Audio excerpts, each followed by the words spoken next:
இவர் வந்து பால் முனீஸ்வரன் சொல்கிறாங்க. ஆனால் சப்தமுனி இவருக்குள்ளே அடக்கம். சைவமும் உண்டு, அசைவமும் உண்டு. நீங்கள் முனி படம் பார்த்துருப்பீங்க.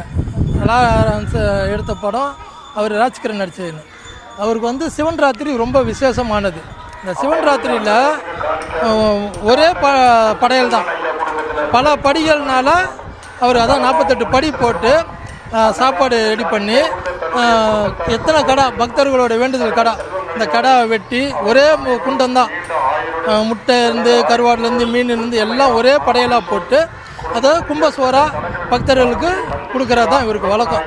சுருட்டு படைப்பாங்க, சரக்கு படைப்பாங்க, பொரிக்கடலை சைவன்றவங்க பொங்கல் வச்சு பொரிக்கடலை சுண்டல் இந்த மாதிரி சைவ படையலாகவும் அவருக்கு செஞ்சு வேண்டிக்கிறது உண்டு. இது முனீஸ்வரர் வந்து சிவபெருமானுடைய அம்சமாக இதை உருவாக்கியிருக்கிறாங்க. அவர் கலசத்துலேருந்து பார்த்தீங்கன்னா முதல் கதவான விநாயகப் பெருமான், தெற்கு நோக்கிய தட்சிணாமூர்த்தி, வடக்கே பிரம்மா, மேற்கு நோக்கி வந்து மகாவிஷ்ணு. அப்படியே அவரோட கழுத்து கீழே வந்தீங்கன்னா ருத்ராட்சத்தை அணிஞ்சு அஷ்டலட்சுமியோட அம்சமாக அவருக்கு பண்ணியிருக்காங்க.